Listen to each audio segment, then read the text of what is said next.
Mesdames et messieurs, bonsoir et bienvenue à cette émission de On s'en parle. La dernière fois que l'on s'est rencontrés, mais c'était au début janvier, le gouvernement libéral de M. Charest avait été réélu, mais cette fois-ci majoritairement faible. Et le Conseil des ministres, qui n'était pas encore formé, il se formait même la journée où on avait enregistré cette émission-là. Alors, pour analyser tout ça, parler du provincial, parler du fédéral également, ben c'est toujours avec mon invité et analyste, M. Jean-Louis Carrier. Jean-Louis, bonsoir. Bonsoir. Jean-Louis, la dernière fois qu'on s'était rencontrés, comme je le disais dans mon intro, c'était à la veille de la formation du Conseil des ministres. Moi, j'aimerais ça qu'on en parle du Conseil des ministres parce que on en a tellement entendu parler parce que, premièrement, il a grossi et c'était normal également parce qu'il y avait plusieurs ministres qui avaient des doubles fonctions et même des triples fonctions. Puis aujourd'hui, les ministères, c'est tellement important, puis c'est tellement gros qu'on ne peut pas diriger 3 ministères ou 2 ministères. Un, déjà, c'est immense. Alors, il n'y a pas eu de surprise dans le nouveau Conseil des ministres? Non. Non, c'est une continuité. Mais il faut dire aussi que c'était des ministres qui étaient en poste seulement depuis 1 an et demi, là. Oui. Depuis juin 2007, pas juin, mais mai 2007. Mai 2007. Donc, il n'y avait pas abus de temps dans ce sens-là. Donc, il n'y a pas eu vraiment de surprise, si ce n'est ministre de la Famille. Oui, ça c'est... Ouais. Parce qu'on a toujours eu une ministre de la famille et aujourd'hui, c'est un homme. Bon, il a le droit d'être ministre de la Famille, sauf que on a paru un peu surpris de ça. Je pense que tout le monde a paru surpris. Par contre, c'est très bien accepté, mais il reste qu'on avait quasiment une tradition de dire que c'était une femme qui était ministre de la Famille. Oui. Et je trouve ça bien. Je trouve ça bien. On parle d'un conseil élargi et paritaire. Bon, ouais. Élargi, on en a parlé un peu.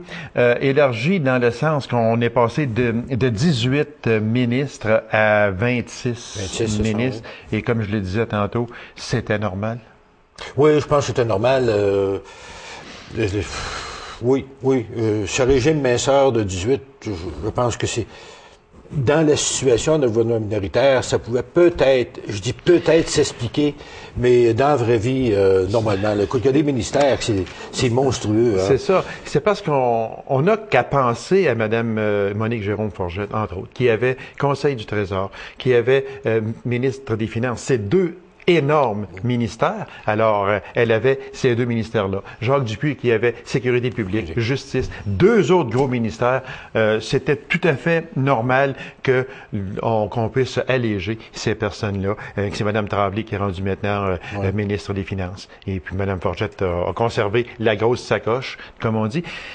Juste une parenthèse, Jean-Louis. La rumeur commence à circuler à Québec que Mme Forget pourrait démissionner. Moi, j'ai été surpris de son âge, parce qu'elle ne paraît pas son âge du tout. Même impression pour moi. Même impression. Pourtant, elle a 60 et quelques, 68, 68. Je pense qu'elle est fatiguée de la politique. Ben, c'est quand même pas un dossier facile. Hein. C'est très difficile, parce qu'après, Jean Charest, c'est elle. Là. Oui. Puis on lui a toujours donné, fait longtemps qu'elle a ce dossier-là, le dossier de dire non. Oui. Parce que toutes les doléances des ministres, puis de tout, tu sais, à un moment donné, puis la veille des élections, puis le lendemain des élections, puis là, écoute, là, elle a dit non au départ. Tous les employés de la fonction publique, elle les a... Exactement. Puis, moi, je me souviens très bien, en 2005, j'ai reçu Mme Forget ici, moi, en entrevue. Tu sais, j'ai trouvé une femme vraiment sympathique, là, vraiment, parce qu'il y en a qui pensent un peu, elle est hautaine, puis tout ça, mais non, c'est son genre, elle est comme ça. Mais lorsque je lui avais posé la question, vous avez un rôle ingrat. Le rôle de dire à tel ministre, bien là, je suis obligé de couper ton ministère, je suis obligé de couper tes budgets. Ben, elle dit ça, là, c'est très souvent au Conseil des ministres de petites chicanes internes. Puis c'est vrai, parce qu'elle jouait avec 55-56 milliards. D'ailleurs, il ne faut pas se surprendre quand on la voit dans les corridors. Elle est quasiment toujours tout seule avec son attaché politique. Hein. Exactement. Écoute, puis regardez la quantité de gens de la fonction publique dans les négociations. C'est toujours la coupable. C'est la personne visée, c'est la personne qui est toujours qui est toujours presque, pas attaqué physiquement, parce que c'est pas notre genre, c'est pas notre façon de faire, mais c'est tout de sa faute. Tout de sa faute. Oui, c'est vrai, ça fait que, mais moi, c'est une femme qui, depuis surtout que je l'ai reçue ici en entrevue, là, qui m'a vraiment impressionné, parce que c'est une femme, premièrement, que, bon, elle a un énorme ministère. Puis tout le monde crie après elle. C'est pas compliqué. Et ça arrive souvent, hein, des fois, quand on regarde des gens et qu'on se fait une opinion, il y a beaucoup de gens qui méritent d'être connus. Hein. Oui, exactement. Vous parlez de ça, mais j'en profite de passer ce message-là. Là, c'est vrai. Ne pas connaître les gens, des fois, que se fier juste sur une expression de visage ou autre, on porte des jugements. On porte des jugements. Il y avait aussi une chose dans ça qu'on a quand même... je sais pas...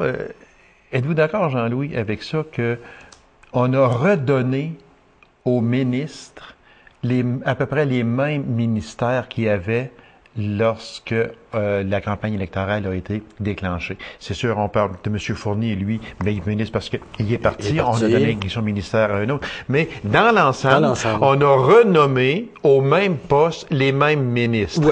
Est-ce que c'est redondant? Est-ce que c'est bon? Est-ce que c'est moins bon? Des fois, on fait... un remaniement ministériel. Des fois, quand c'est rendu mollo, on brasse un peu tout ça. Là, M. Charest n'a à peu près rien brassé, a renommé aux mêmes places les mêmes ministres.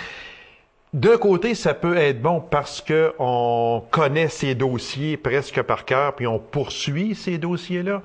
Mais par contre, est-ce qu'on n'a pas tendance à s'endormir sur les dossiers un peu? Ça, c'est juste imager. Qu'est-ce que c'est que je dis? Moi, comme entrée de jeu, je disais que ça faisait seulement que 15-16 mois que ces gens-là étaient ministres, de un. Et de deux, ça lui ouvre la porte dans 1 an et demi, 2 ans de faire un remaniement ministériel beaucoup plus en profondeur. Effectivement, oui. Autrement, en nommant des nouveaux ministres, des titulaires de nouveaux ministères, nouveaux, 1 an et demi aurait été prématuré de faire un remaniement ministériel. Tandis que là, ça va être bienvenu. Pourrait être bienvenu. Ça, c'est une des raisons. Une des raisons personnelles. La deuxième, c'est qu'on est en mouvance économique, pour ne pas dire crise économique, et une certaine stabilité au niveau des ministères. Je pense que ça faisait du sens. Ça faisait sens. Mais si on revient aux nominations des ministres, on se souvient qu'avant 2007, M. Corbeil, qui a été réélu dans Abitibi-Est, avait un énorme ministère qui était le ministère des Ressources. Il ne faut pas s'en cacher, c'est un gros ministère avec tout ce qui se passe en foresterie et en mine aujourd'hui et qui se passait en 2005-2006. L'Hydro-Québec là-dedans. L'Hydro-Québec là-dedans, c'était un énorme ministère. Qu'il soit nommé ministre aux Affaires autochtones et aux régions, ce n'est pas une démotion. Ce ministère-là, existait-tu avant? Il était-tu un ministère fusionné ou bien il était à l'intérieur du ministère? À l'intérieur. Il était à l'intérieur du ministère. Mais ça faisait pas longtemps. Ça faisait pas longtemps. Non, c'est ça. Je pense que ça a permis à M. Corbeil de retourner au Conseil des ministres, mais avec un dossier plus de développement, un dossier qui est moins sur la sellette. Évidemment, il est moins sur la sellette que le secteur santé, que l'éducation. C'est sûr, parce que c'est pas un ministère... Puis ministre des régions, bien... Jusque-là, ministre de région. Parce que moi, je trouve que... C'est une tradition, hein, ministre des régions, maintenant. Ça, exactement. Je suis pas sûr que ça veut dire quelque chose, moi. Moi, je ne vois rien d'énorme dans ça. Ministre aux Affaires autochtones, je suis d'accord que ça en prend un. Je suis d'accord que ça prend un ministre des régions. Mais par contre, il aurait pu être annexé à un autre ministère. Ça en est une boule, ça, qui aurait pu être annexé à un autre ministère. M'a fouillé quelque chose là-dessus, moi. Oui. Pour la prochaine émission, je vais aller voir. On en reviendra. Parce qu'on parlait du développement du Nord. Peut-être que le développement... Il y a des choses qu'on ne connaît pas dans le développement du Nord. Oui, parce qu'il s'en vient, le développement du Grand Nord, là, bon, en tout cas, il se développe, mais il s'en vient beaucoup de sous là-dedans. Okay. Est-ce que M. Corbeil aura un rôle primordial à jouer dans ça? C'est en préparation de... Mais on va aller fouiller ce ministère-là. Parce que moi, dans mes contacts que j'ai, c'est que dans le Grand Nord, ça va plutôt être le ministère des Ressources, surtout, qui devrait avoir affaire à ce développement-là. Maintenant, Affaires autochtones aura certainement aussi un rôle à jouer à l'intérieur de ce développement-là. Maintenant... Et vous savez, le ministère des Ressources, le ministère de l'Environnement, ça prend peut-être un troisième joueur pour être capable d'arbitrer entre les deux, hein, parce que ressources naturelles et développement, environnement, certaines personnes voient une certaine incompatibilité à l'intérieur de ça. Peut-être qu'un troisième joueur va arbitrer ça. Écoutez, lors des hypothèses... Il y aurait un dossier à regarder là-dedans, mais dans la prochaine émission... début avril, quelque chose de même.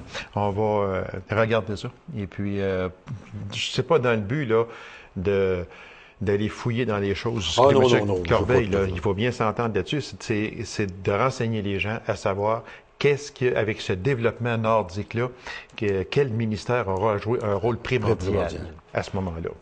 Daniel Bernard, adjoint parlementaire au ministre des Ressources naturelles, Claude Deschamps, c'est un plus pour la région? Moi, je pense que oui. C'est un gros ministère. Hein. C'est un très gros ministère.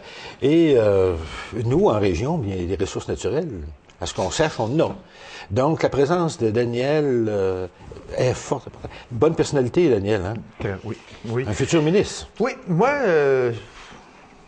je me fais souvent... Je me fais quelquefois accuser à tort et à travers. Mais évidemment, évidemment. Bon, OK, on se fait déjà accuser. Mais moi, je l'ai toujours dit. Lorsqu'une personne fait le travail qu'on lui confie, quelle que soit son allégeance politique, je m'en fous éperdument. Moi, là, François Gendron, et ça fait 30 ans au-dessus qu'il est 9e mandat, qui a été réélu, c'est parce que les gens y trouvent du bon. Ça, c'est sûr et certain. François... à mon point de vue, est un homme solide, est un homme honnête. Puis il conduit ses dossiers très bien. Et je l'ai dit aussi... Il y a eu des adversaires solides et honnêtes aussi. Est-ce qu'on peut passer à un autre appel? Puis, non, c'est vrai. Puis, soit dit en passant, c'est la même chose. Monsieur Bernard, que j'ai reçu très souvent lors de son mandat de 4 ans, là, avant qu'il soit battu par Joanne Maurras en 2007, M. Bernard, moi, je l'ai toujours dit, puis il y a des péquistes qui m'en ont parlé. Ils ont dit, c'est un gars, peu importe quelle allégeance politique il est, mais c'est un gars qui est honnête, puis c'est un gars qui travaille ses dossiers éperdument, vraiment jusqu'au bout, puis c'est un gars qui mérite d'être en politique. Puis je pense que c'est vrai. Oui. On a la même opinion sur Daniel. Oui, parce que moi, je le reçois... Un homme qui est facile de contact, hein?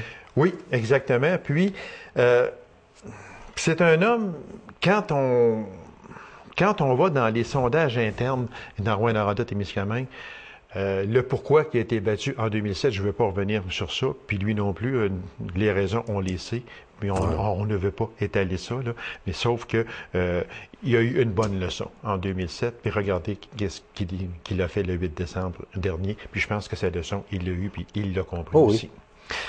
Fait que, je suis pas sûr qu'il avait besoin d'une leçon, par exemple, lui. Pas certain, sauf que moi, il m'a avoué quelques petites affaires, chose qu'il a faites qu'il ne fera pas. C'est pas mal. Vous savez, la perfection n'étant pas tout à fait de ce monde. Exactement. C'est ça. Reste de la place. Exactement. On va laisser le Conseil des ministres, puis, mais juste en terminant avec M. Bernard, honnêtement, j'ai été surpris. Pas que j'en veux à M. Corbeil, là, absolument pas. Sauf que j'ai été un peu surpris. Je pensais qu'on aurait fait un ministre de M. Bernard. Bien, moi, j'ai pas été surpris, par exemple. Pourquoi j'ai pas été surpris? C'est à cause de la parité.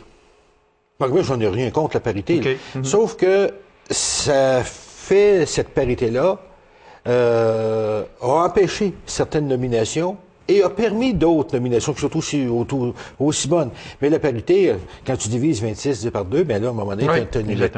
Maintenant, il y a des pour, il y a des contre sur la parité. Hein? Je regardais dans les journaux, puis il y a des gens qui sont d'accord, des gens qui sont pas d'accord. Mais M. Charest, lui, il en a fait son dada de dire, écoute, moi, je m'en vais dans ce sens-là. Puis il y a une chose que les gens ont reproché à M. Charest, c'est que d'avoir nommé 26 ministres. Mais 26 ministres, c'est quand même 10 de moins que le dernier gouvernement péquiste. Oui, que M. Landry. Hein? Juste en passant comme ça.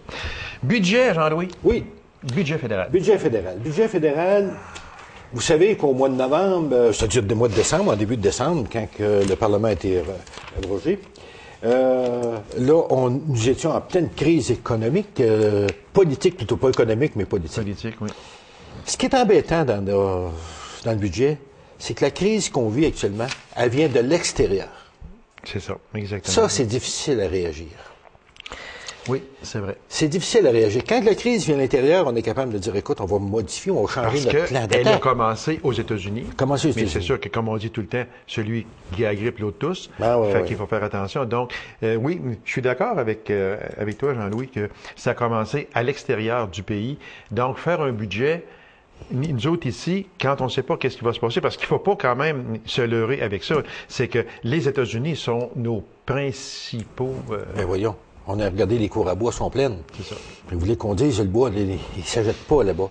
Il faut dire aussi qu'en décembre, quand on parlait du budget, on arrivait dans la transition Bush-Obama. Oui, exactement.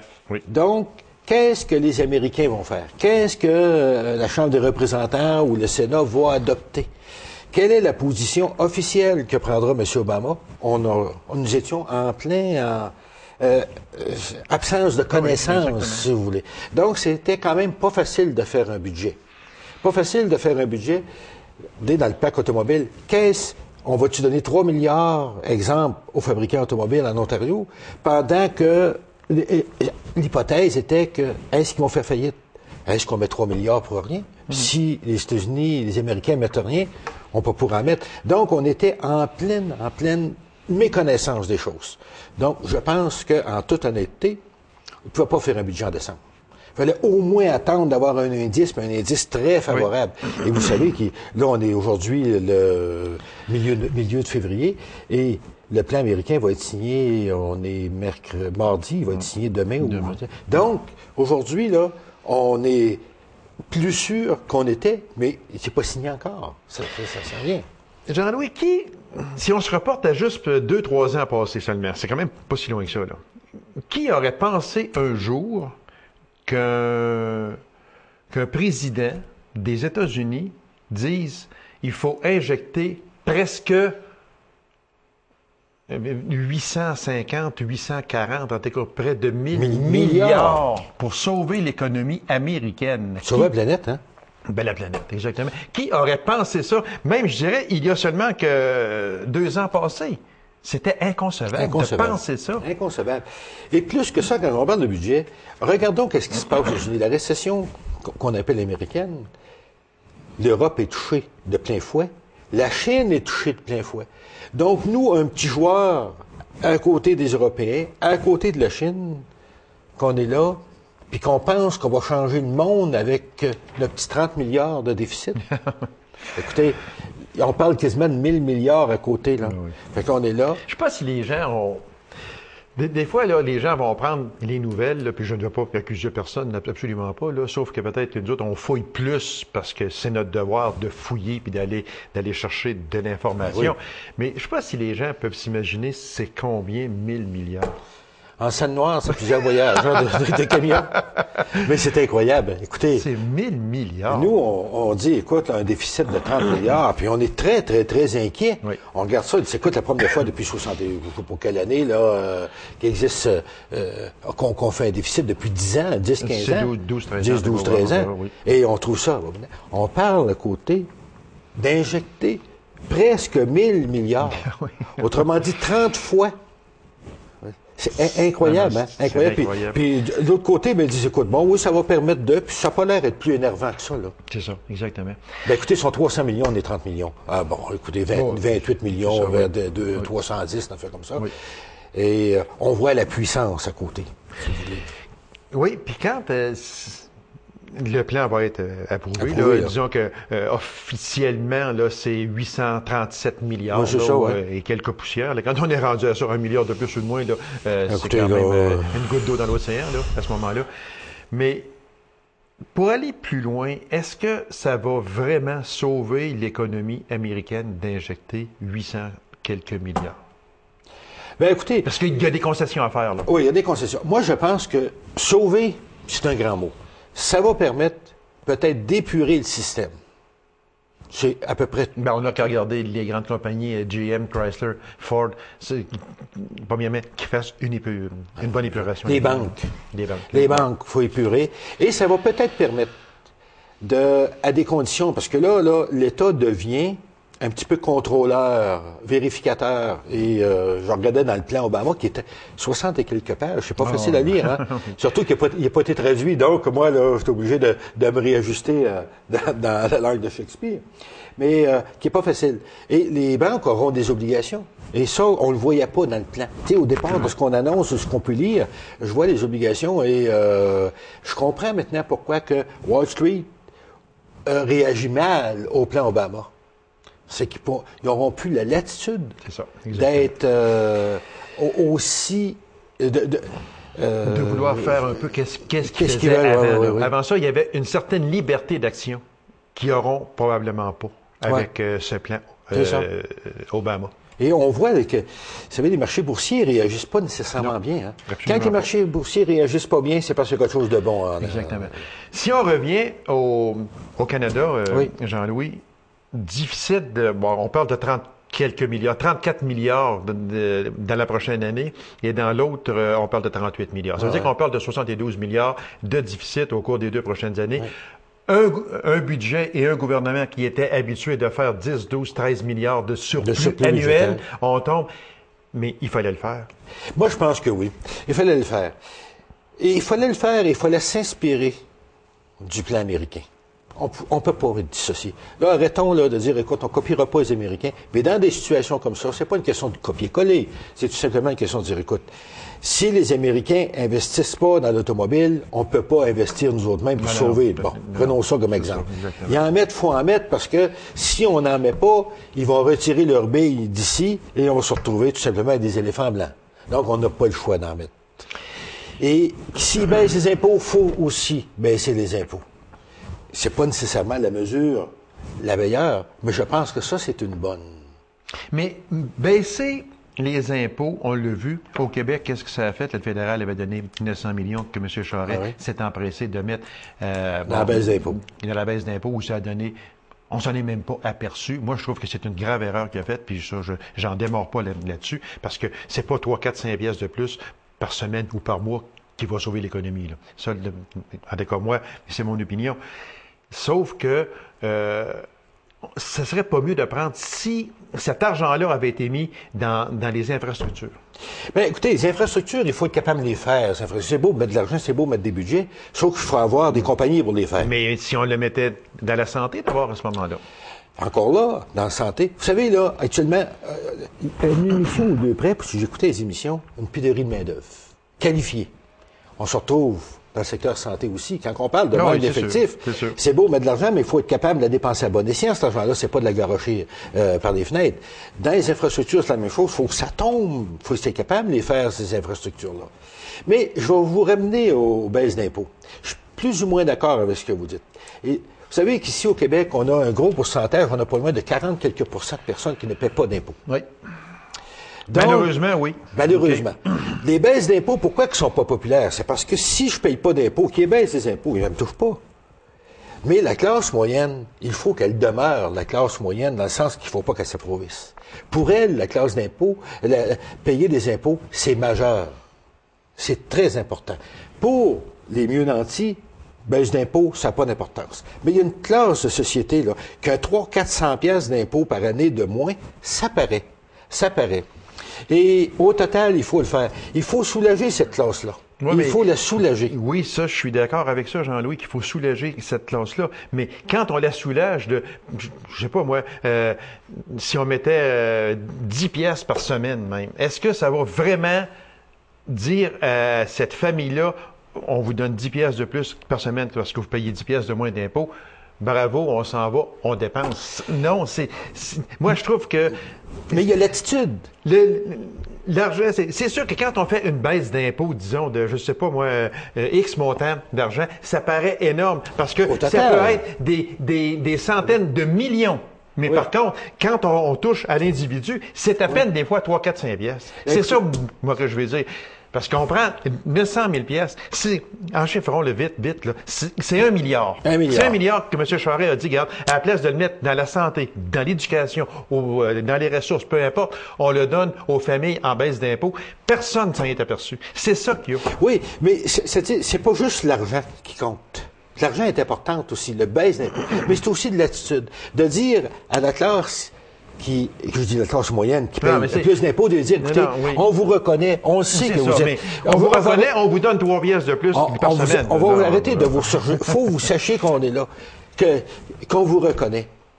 Et le danger, le problème qu'on a, c'est notre 40 quelques % qui ne payent pas d'impôts ont une grosse... Oui, puis ça, il n'y a pas un premier ministre au Québec, puis je vivrai jamais assez vieux pour le voir, qui va toucher à cette classe-là. Non. Jamais, jamais, jamais, jamais. Puis c'est ça qui est écœurant.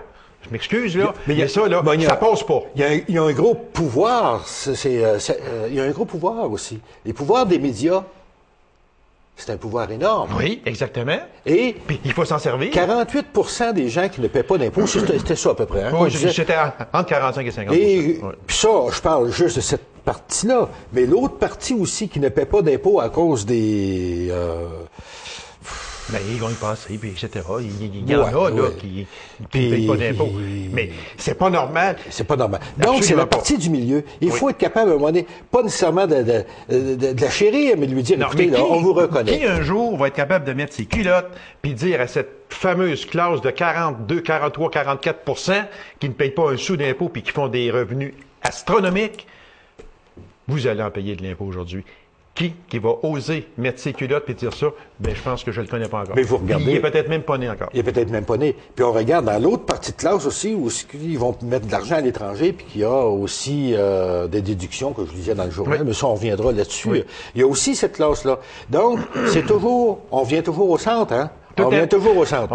Donc, c'est pour ça que c'est au niveau des attitudes. Puis le milieu, lui, il paye. C'est au niveau des attitudes. Il faut au moins leur dire de temps en temps, on vous reconnaît, vous n'êtes pas juste là pour ramasser de l'argent. On n'est pas juste là pour vous retirer. Il faut être capable de vous autres aussi. C'est notre partie, parce que c'est très peu. Hein? Parce que chacun surveille sa caisse, et puis, etc. Bon, mon Dieu, qu'il reste pas grand temps. Jean-Louis, caisse de dépôt et de placement, très vite. Bon, on s'en va vers une perte. On va savoir à la fin de février une perte possible. On parle de 38 milliards. Mais j'en reviens à la campagne électorale où M. Charest s'est toujours abstenu de dire un chiffre, de nous dire en pleine face qu'il connaissait pas, absolument pas. Il connaissait pas les chiffres. Ça, c'est absurde de dire ça. C'est pas vrai. Il les connaissait, ces chiffres-là, sauf que durant une campagne électorale, on peut pas se permettre de sortir de tels chiffres. Une campagne électorale d'une campagne électorale, hein? Mais M. Dumont, lui, par exemple, quand il a dit que ce serait au-dessus de 35 milliards, il avait pas tort. Il n'y avait pas tort. C'est effectivement qu'il y avait probablement raison.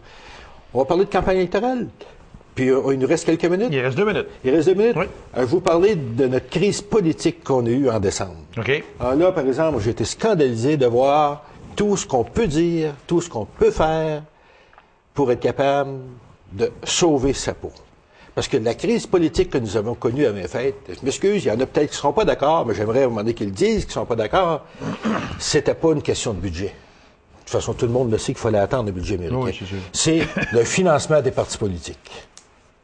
À savoir que le financement actuel de 1,70 $ qui est donné aux partis politiques, dépendant par électeur, ça découle d'une autre crise qu'on avait eue, qui était le scandale des commandites. Et là, en décembre, on nous a dit, écoute, on coupe l'argent d'un budget des partis politiques, c'est antidémocratique. À savoir qu'il y a 5 ans, on n'était pas démocratique. Voyons donc, si l'État va continuer à subventionner des partis politiques, ça n'a pas de sens, selon moi. Mais si moi, on regarde... si je veux, si je suis d'accord avec un parti politique, je vais prendre de mon argent. Puis en plus, l'argent que je donne là, j'en ai 75 % qui est déductible d'impôt. Ça n'a plus de sens. Parce que je revenais, je ne sais pas si c'est le parti, je pense que c'est Rhinocéros ou quelque chose, avec le financement des partis, ils ont quand même été chercher 2300 $ du gouvernement. Moi, comme payeur de taxes, c'est peut-être pas beaucoup sur des milliards à 27 millions. Non, mais pas beaucoup là. Il vient taxe, ça fait beaucoup. On parlait, je vous ai amené là-dessus parce qu'on parlait de sauver 300 pièces exemple, pour la classe moyenne, mais le 27 millions, si ça paraît pas là, puis que c'est une dépense inutile, 27 millions, ça n'est une dépense inutile. Celle-là, on peut au moins le couper. C'est pas beaucoup. C'est pas beaucoup. Mais le prochain débat, parce que là, mais c'était la vraie raison de cette crise politique-là. C'est fini parce qu'il y a les fameuses primes de départ que je veux qu'on vienne sur ça absolument. Puis on va revenir aussi sur d'autres sujets, comme au fédéral et le Sénat. Donc ça, on peut en parler pendant. J'aimerais qu'on parle aussi le Canadien de Montréal dans les écoles. Oui. On a encore une grosse émission le mois prochain. Absolument. Alors, Merci infiniment, Jean-Louis, puis on se revoit la semaine prochaine. Merci beaucoup. Alors, mesdames et messieurs, merci d'avoir été là. On se donne rendez-vous à une prochaine émission de On s'en parle. Au revoir et bonne semaine.